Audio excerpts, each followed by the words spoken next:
Okay, so techniques of scientific management, इसके बारे में हम डिस्कस करेंगे।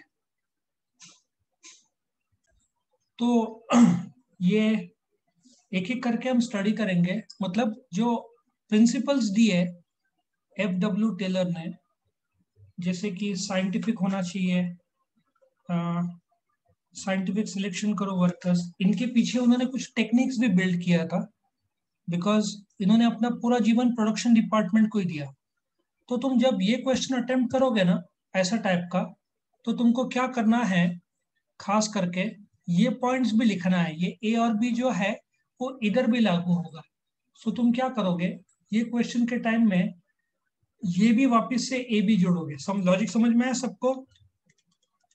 सो जो भी टेलर का क्वेश्चन आया उसमें ए बी जोड़कर फिर तुम टेक्निक से शुरू करोगे। ठीक है, तुम्हारे सामने ये टेक्निक में प्रेजेंट करता हूं जो एफ.डब्ल्यू. टेलर ने दिए थे, उसके बारे में हम चर्चा करेंगे।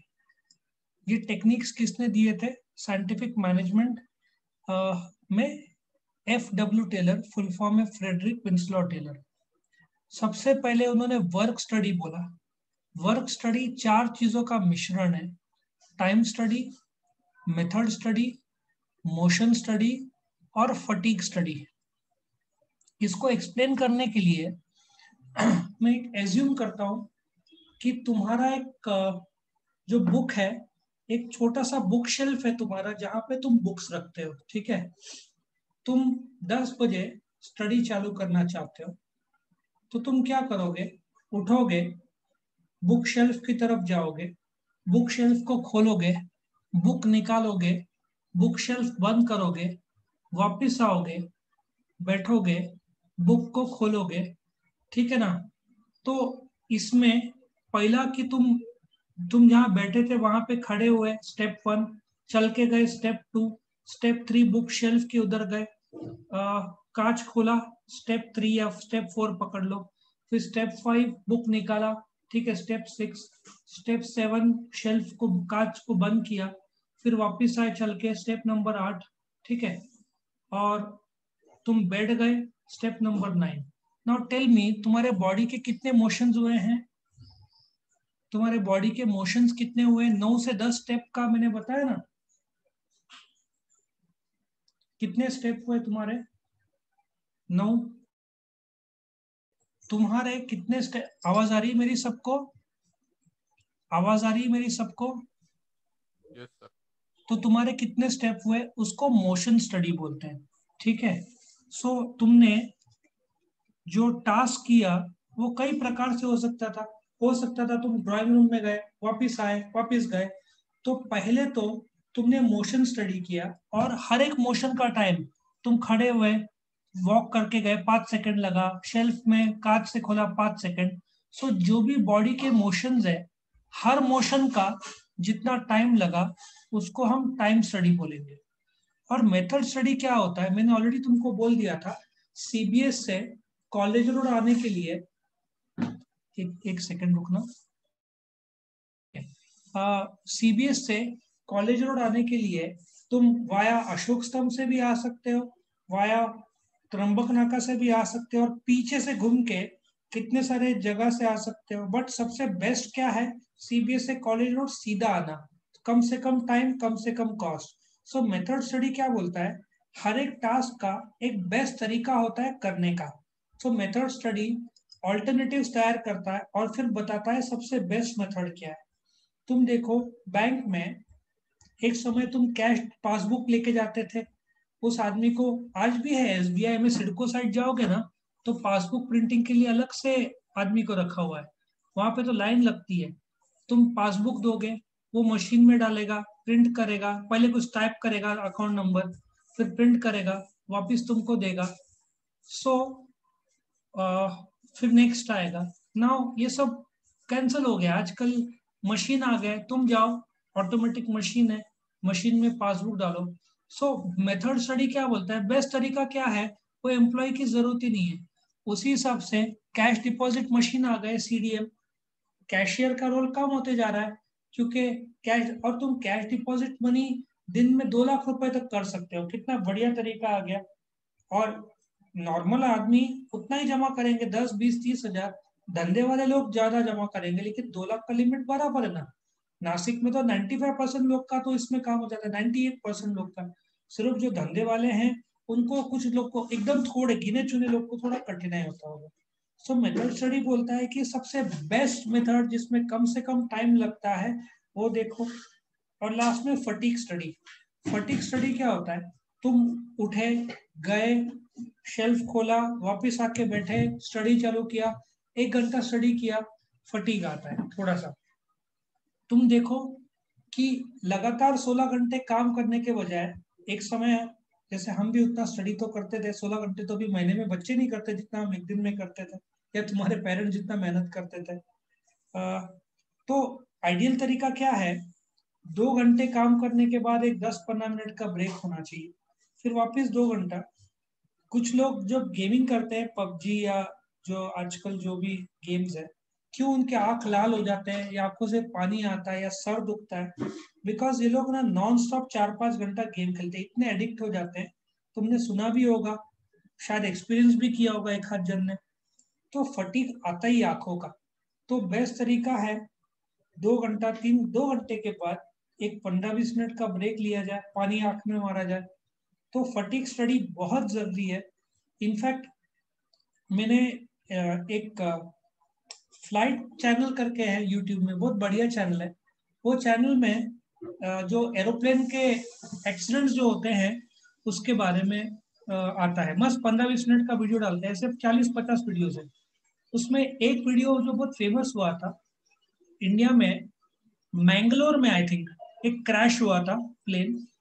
वो दुबई DXB से निकला था। और एक सेकंड, आवाज आ रहा है। तो तुमको पता है एरोप्लेन में लेफ्ट हैंड साइड में, एरोप्लेन में 2 पायलट्स रहते हैं, पता है तुमको? एरोप्लेन में कितने पायलट्स रहते हैं? 2 रहते हैं, पता है सबको या नहीं पता? Yes sir. पता है सर। और एक होता है कैप्टन, एक होता है फर्स्ट ऑफिसर, बराबर है? एक होता है कैप्टन और एक को बोलते हैं फर्स्ट ऑफिसर। उनके बैठने की भी जगह तय है। किसी को पता है? एरोप्लेन में हमेशा तुमको पूछना भी नहीं पड़ेगा कौन कैप्टन है। किसी को कोई आइडिया है?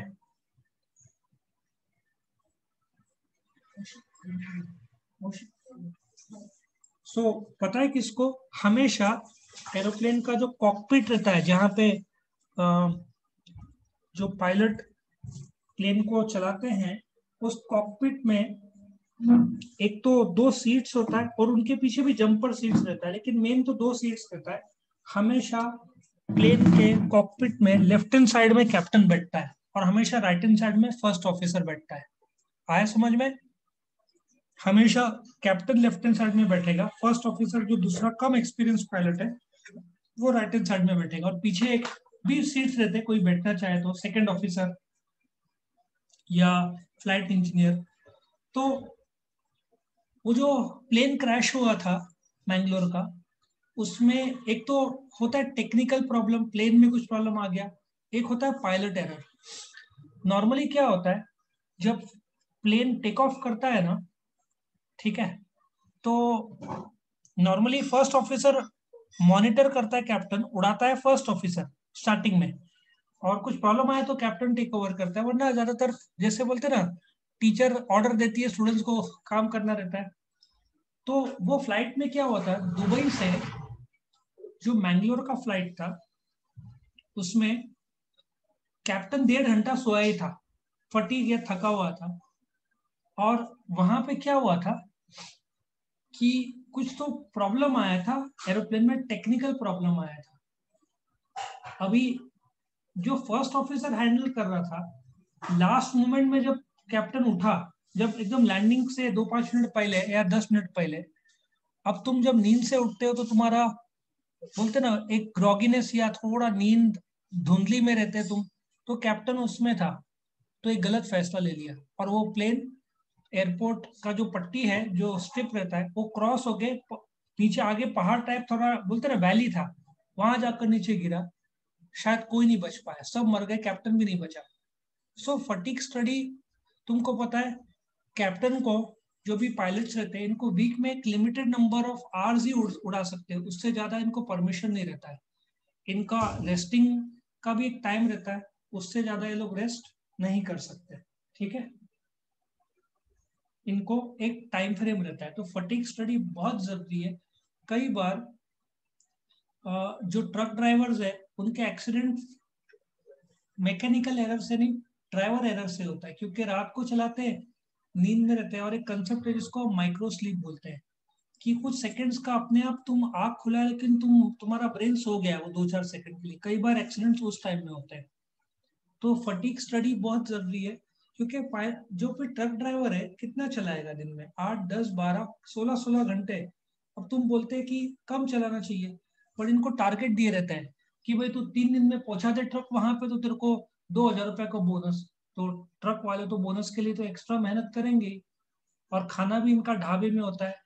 और ये लोग जब इनको नींद आती है ना, तो लोग क्या करते हैं, नींद ना आवे इसलिए मुंह चलना चाहिए लगातार, तो ये लोग क्या करते हैं, गुटखा या तंबाकू खाते हैं।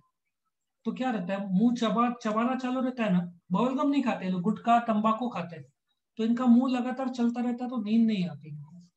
तो फिर ऐसे बॉडी में फिर सिगरेट और ये सब में, दारू में ये लोग अपना जिंदगी कुछ लोग का फिर खराब हो जाता है। इसलिए ट्रक ड्राइवर का आयुष्य नॉर्मल जो अपना लाइफ स्पैन है 70 है, तो ट्रक ड्राइवर 60 के ऊपर झेल नहीं पाते, प्लस उनका बैक पीठ तो बर्बादी हो जाता है।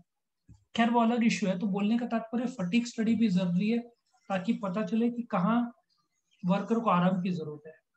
By the way factories act 1948 clear बोलता है, जो फॉलो नहीं होता, कि यदि वर्कर को कोई काम नहीं है, ठीक है, तो वर्कर को कुर्सी दिया जाए बैठने का।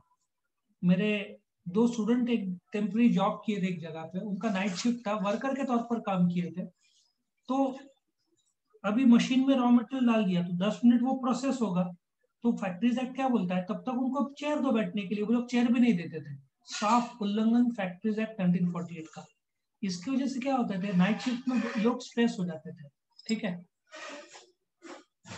तो फैटिग बहुत जरूरी है, नहीं तो कितने बार फैक्ट्रीज में भी एक्सीडेंट थकान की वजह से हुआ। ठीक है,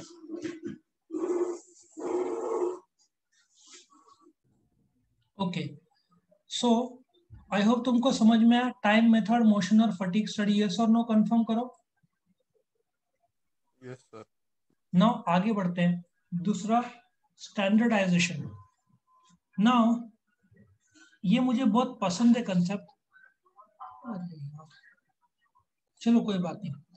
नाउ स्टैंडर्डाइजेशन क्या होता है, जैसे 1 अप्रैल से गवर्नमेंट ने कंपलसरी कर दिया है सब कार्स में एयरबैग्स जो भी बनेंगे 1 अप्रैल 2021 के बाद, मतलब ये आ गया 1 अप्रैल क्रॉस हो गया, सब कार्स में एयरबैग्स कंपलसरी होगा, स्टैंडर्डाइज फीचर। तुम सोचो कितने एक्सीडेंट्स हुए हैं जिसमें लोग मरे हैं क्योंकि एयरबैग्स नहीं खुला। अभी टाइगर वुड्स का नाम सुना है गोल्फ में?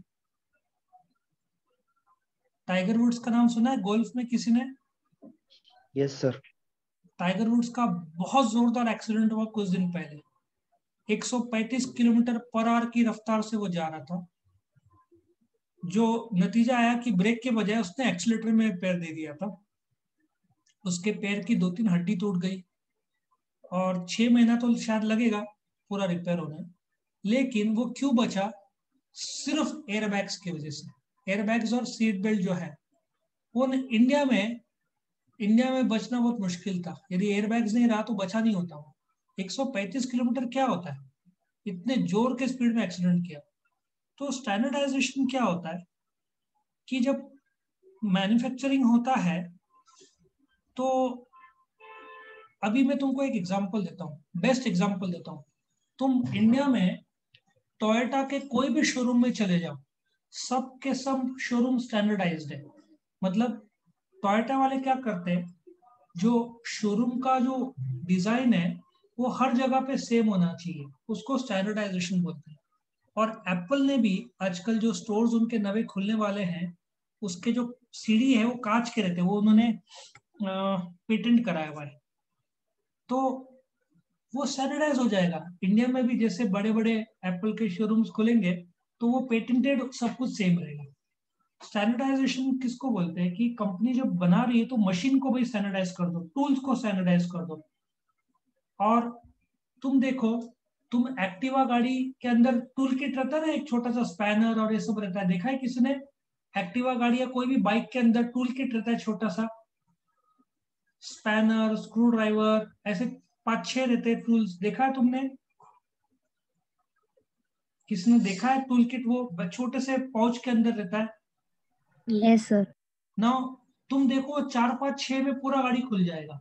कारण क्या है? गाड़ी में स्क्रू नट सब स्टैंडर्डाइज कर दिया है। अभी स्क्रू तो 100 प्रकार के आएंगे, लेकिन उन्होंने क्या किया, 5-10 प्रकार के स्क्रू और नट्स और बोल्ट्स को स्टैंडर्डाइज किया, ये हर जगह पे यूज करेंगे। तो क्या होगा, तुमको बार बार स्पैनर चेंज करने की जरूरत नहीं। इसको स्टैंडर्डाइजेशन बोलते हैं। वक्त के साथ साथ ना स्टैंडर्डाइज हो गया है।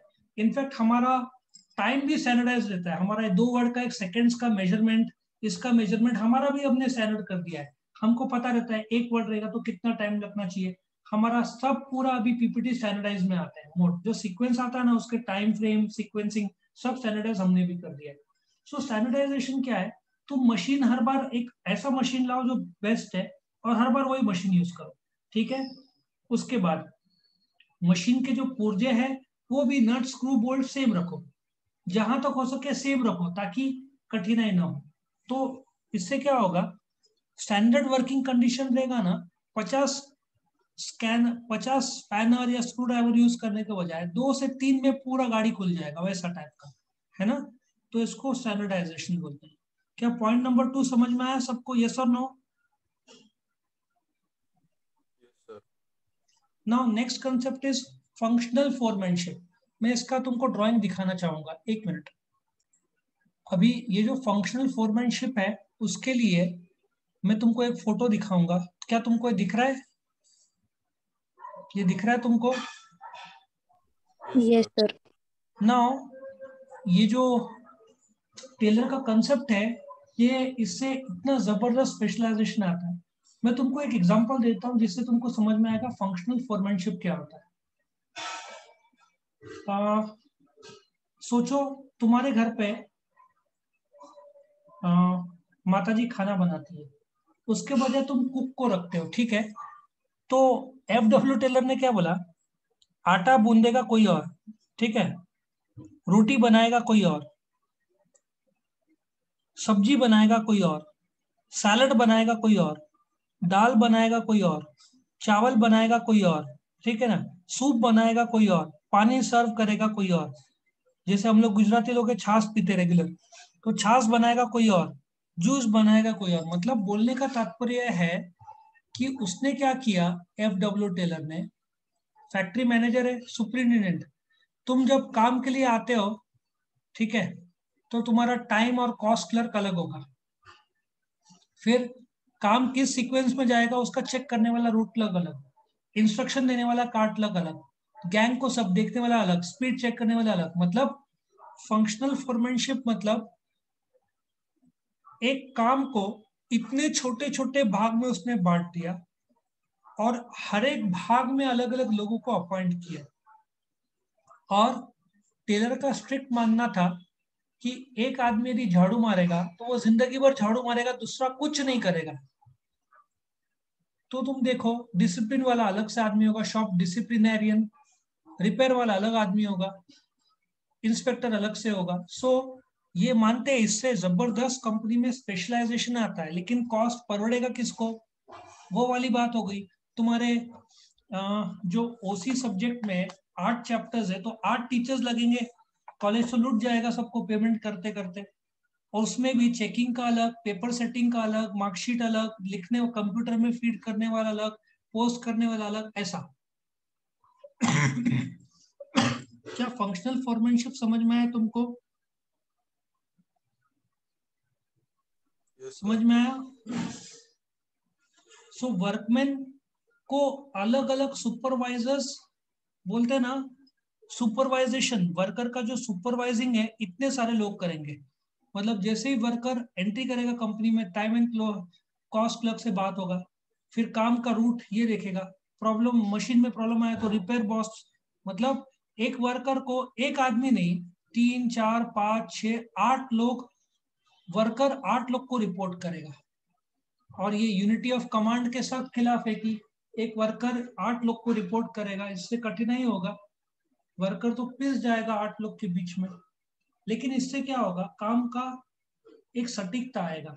जैसे हर एक जन को काम दिया है तो काम पक्के से होगा, क्योंकि वो आदमी उसमें स्पेशलाइज्ड होगा। क्या ये कंसेप्ट सबको समझ में आया, यस और नो? क्या ये कंसेप्ट सबको समझ में आया, यस और नो? Yes sir.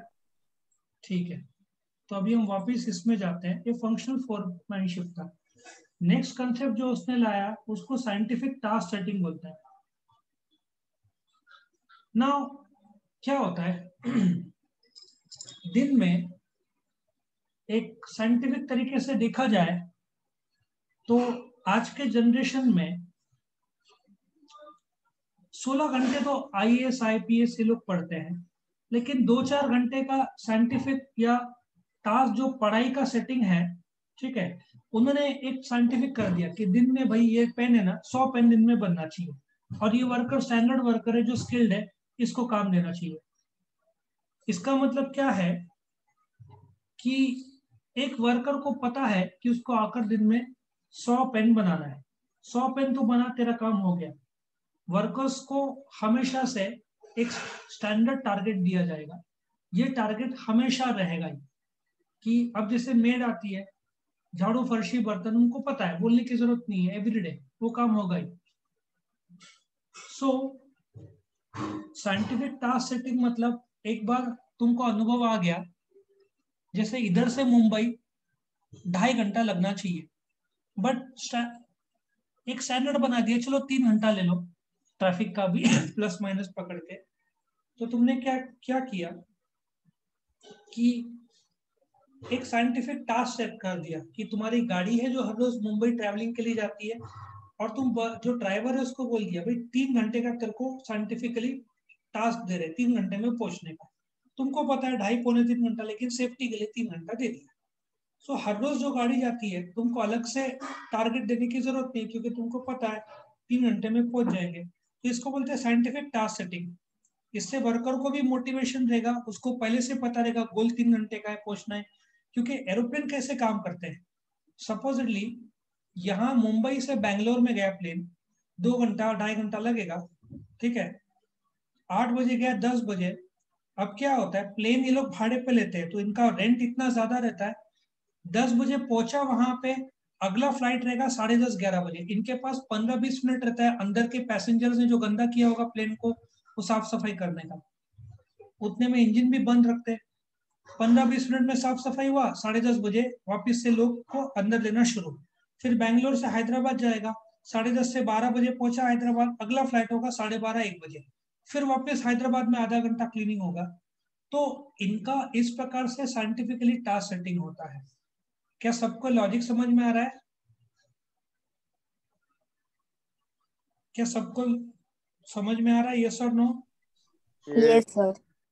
और फिर जो नेक्स्ट पॉइंट है, scientifically selection and training of work या वर्कर, जो मैंने बताया था। वर्कर अभी क्या होता है, तुम लोग में हर एक के पास गॉड गिवन कुछ स्किल्स है। कुछ लोग हो सकता है सिंगिंग में अच्छे हो, कुछ लोग पेंटिंग ड्राइंग, कुछ लोग नैसर्गिक इंटेलिजेंट हो, कुछ लोग स्पोर्ट्स में। हर एक को कुछ ना कुछ गिफ्ट रहता है। मैं जब तुम्हारी उम्र का था मैं सोचा भगवान तुमने मेरे को क्या गिफ्ट दिया, मुझे तो पता ही नहीं। हाँ, क्रिकेट खेल लेता हूँ, लेकिन उसका तो भविष्य का कोई गारंटी नहीं। ऐसा कई बार लगता है भगवान ने गिफ्ट तो दिया, अभी हमको खुद को पता नहीं क्या है गिफ्ट, ठीक है, या गिफ्ट लिया लेकिन अपन ने स्वीकार नहीं। कोई पेंटर है बड़ा आलस कर रहा है।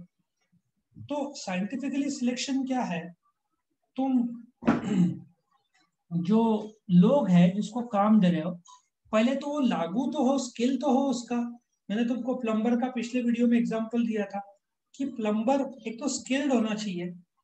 क्या होता है, मैं थोड़ा नॉन टेक्निकल, कंप्यूटर में ना मेरे को, मैं नॉन टेक्निकल हूँ, मतलब कंप्यूटर में कुछ भी प्रॉब्लम आ जाए ना, या हॉटस्पॉट कनेक्ट नहीं हो रहा, तो मुझे समझ में नहीं आता क्या हो रहा है।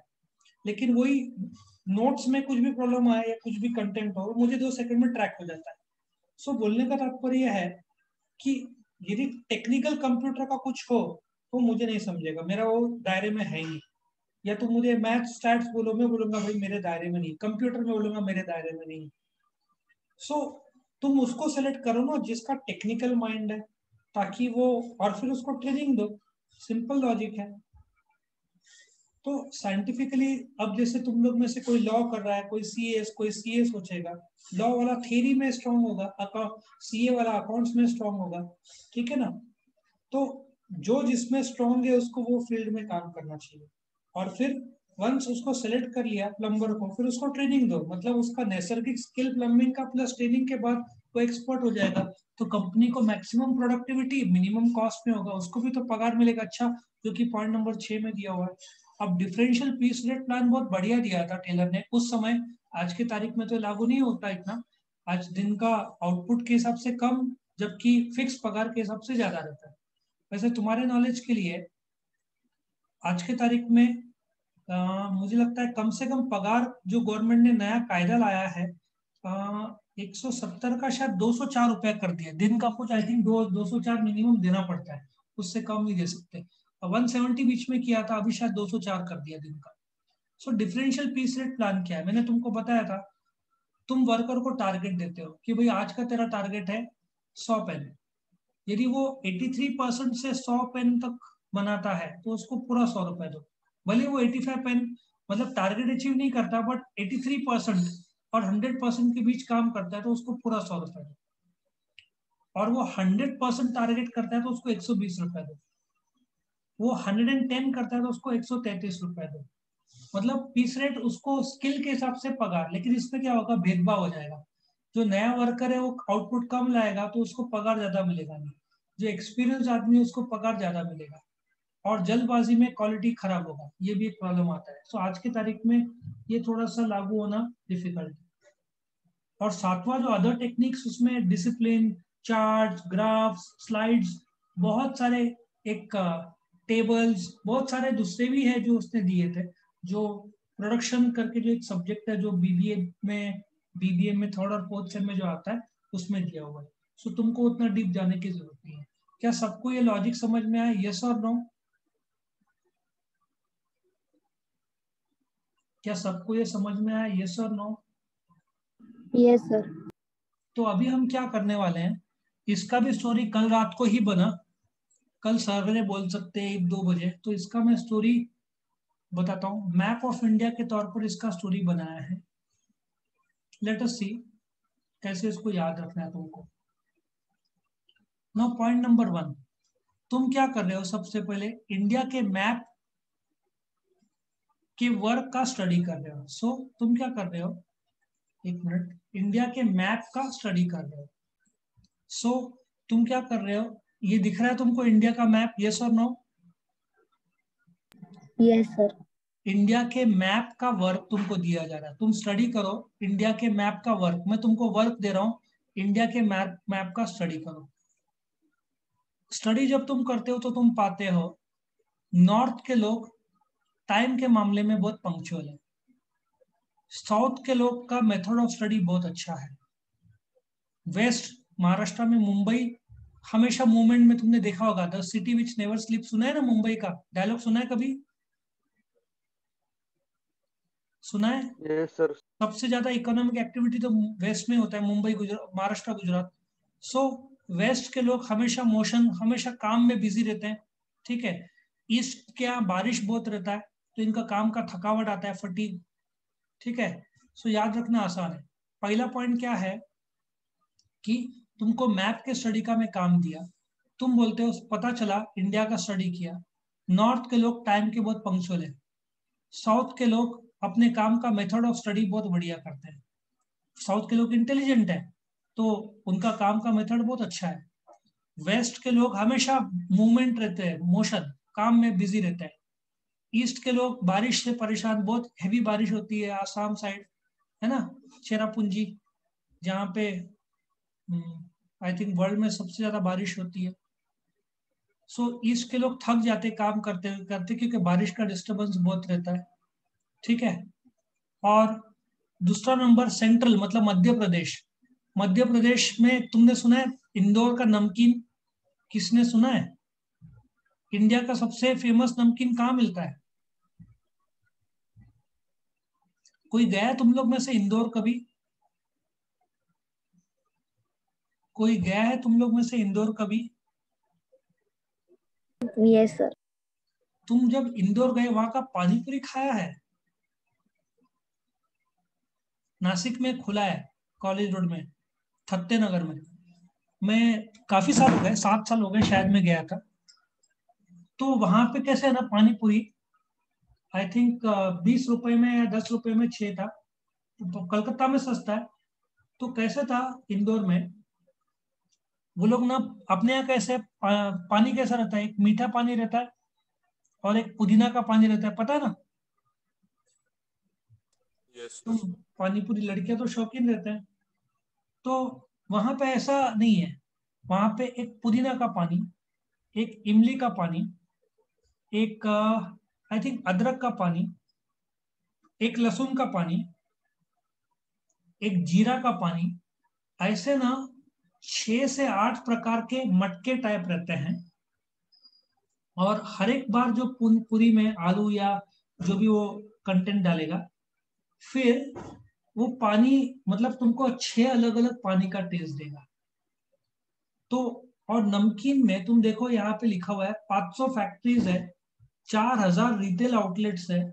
नमकीन में राजस्थान और मध्य प्रदेश इंडिया का बेस्ट माना जाता है। मसाले में तो अनडिस्प्यूटेड साउथ इंडिया है, लेकिन नमकीन में इंदौर के जो नमकीन माना जाता है उसका कोई तोड़ नहीं है। सो मध्य प्रदेश ने इसको नमकीन को सैनिटाइज ही कर दिया है अभी। तो बोलते ना इंदौर के नमकीन मतलब सबसे बेस्ट माने जाते हैं। सो ऐसा सोचो कि नॉर्थ इंडिया में ये टाइम का काफी पंक्चुअल है। South India method of study में काफी अच्छे हैं, इंटेलिजेंट लोग इसलिए। वेस्ट लोग हमेशा मूवमेंट में रहते हैं तो मोशन स्टडी। ईस्ट लोग बारिश की वजह से थकते हैं इसलिए फटीक स्टडी। सेंट्रल में मध्य प्रदेश ने नमकीन को सैनिटाइज कर दिया है। क्या पॉइंट नंबर 2 तक समझ में आया, यस और no? Yes, sir. Point number 3, function. Bharat में पूरा अच्छा, अभी मैंने क्या किया तुमको कैसे लर्निंग बताया। North, south, west, east, central, फिर वेस्ट में अपने महाराष्ट्र में आ गया। सीक्वेंस समझ में आया तुमको? पहला नॉर्थ जो कि time study, south method study, west motion study, east fatigue study, Madhya Pradesh में सेंट्रल में सेंट्रलाइजेशन, अब वेस्ट महाराष्ट्र में आएगा। भारत में पूरे इकोनॉमी का फंक्शन महाराष्ट्र में सबसे ज्यादा है, सीधी बात है। महाराष्ट्र, मुंबई तो इकोनॉमिक कैपिटल माना जाता है। दोनों इंडिया के दोनों शेयर बाजार जो वर्ल्ड के टॉप 5 में है वो मुंबई में है। तो पूरे इकोनॉमी का फंक्शन महाराष्ट्र में है, मुंबई में है मेन तो। सो थर्ड पॉइंट तक सबको समझा, यस और नो? Yes, sir. सो पहला नॉर्थ में वर्क स्टडी के बाद तुमको काम देता हूँ मैं आपका। उसमें नॉर्थ के लोग पंक्चुअल, साउथ के लोग का मेथड अच्छा, वेस्ट के लोग का मोशन काम का स्पीड अच्छा, ईस्ट वाले लोग थक जाते हैं फटीग, सेंट्रल मध्य प्रदेश में स्टैंडर्डाइजेशन है किसका, नमकीन का, और वेस्ट में पूरे इकोनॉमी का फंक्शन महाराष्ट्र में है। ठीक है, अभी आगे बढ़ते हैं। यहां तक सबका हो गया, किसी को कोई प्रॉब्लम स्टोरी में? नेक्स्ट में आते हैं। अब फंक्शनल फॉर्मेनशिप के बाद साइंटिफिक टास्क सेटिंग। अभी नासिक में साइंटिफिक तरीके से अंगूर के टास्क का सेटिंग करके वाइन बनाया जाता है।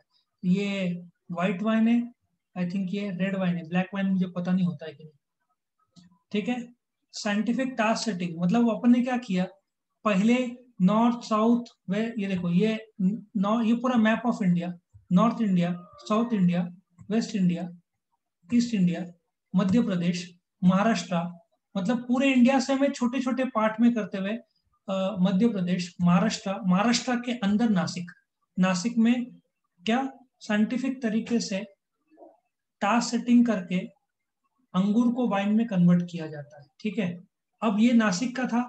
और फिर महाबलेश्वर में, महाराष्ट्र के अंदर ही मैं नासिक से महाबलेश्वर में पहुंच गया। महाबलेश्वर में स्ट्रॉबेरीज को साइंटिफिक तरीके से सिलेक्ट करके, ये महाराष्ट्र महाबलेश्वर में तुम गए होंगे कभी तो तुमको वहां पे स्ट्रॉबेरी, वहां का स्ट्रॉबेरी मिल्क शेक बहुत फेमस है। साइंटिफिक तरीके से सिलेक्ट करके उसके लोगों को स्ट्रॉबेरी केक बनाने का ट्रेनिंग दिया जाता है वर्क में, ऐसा सोचो। सो पहले नासिक में आए, साइंटिफिक तरीके से टास्क सेटिंग करके अंगूर को वाइन में कन्वर्ट करते हैं। फिर उसी प्रकार से महाबलेश्वर में साइंटिफिक तरीके से स्ट्रॉबेरीज को सिलेक्ट करके लोगों को स्ट्रॉबेरी केक बनाने का ट्रेनिंग दिया जाता है। सोचो ना ऐसा, ठीक है। उसके बाद तुम पहुंचो नागपुर में। नागपुर में डिफरेंट प्रकार के ऑरेंजेस मिलते हैं जिनको वजन के किलो के हिसाब से नहीं लेकिन पीस के हिसाब से बेचते हैं, ऐसा सोचो। डिफरेंशियल पीस, मतलब नासिक, महाबलेश्वर और नागपुर, नागपुर में डिफरेंट पीस के हिसाब से बेचते हैं। और लास्ट में बाकी देश में भी अदर टेक्निक्स यूज करते हैं, आउटपुट निकाला जाता है। अब बाकी देश हो गया या बाकी महाराष्ट्र में, बाकी जगह कोल्हापुर में तुमको गुड़ मिलेगा, इंडिया का बेस्ट गुड़ कोल्हापुर में, क्योंकि वहां पे शुगर केन फार्म्स है। गोवा में तुमको काजू मिलेगा, है ना। तो एक लास्ट रिवीजन करते तो तुम्हारा हो जाएगा ये पूरा। पहला क्या था, तुमको मैप का काम देता हूं मैं।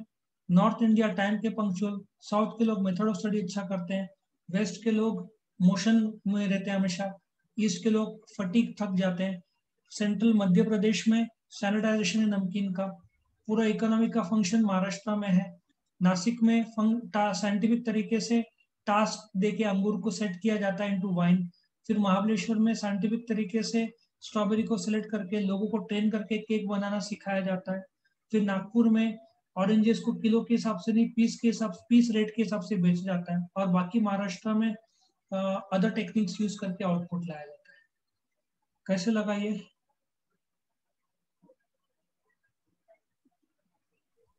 सबको समझ में आया? यस और नो? Yes sir. मेरे को अभी ख्याल में आ रहा है, रात को 1 बजे से 5 बजे तक 4 घंटा ये और पिछला वीडियो के स्टोरीज बना रहा था मैं। तुमको फायदा हुआ तो मेरा टाइम, उतना मेहनत वेस्ट नहीं जाएगा।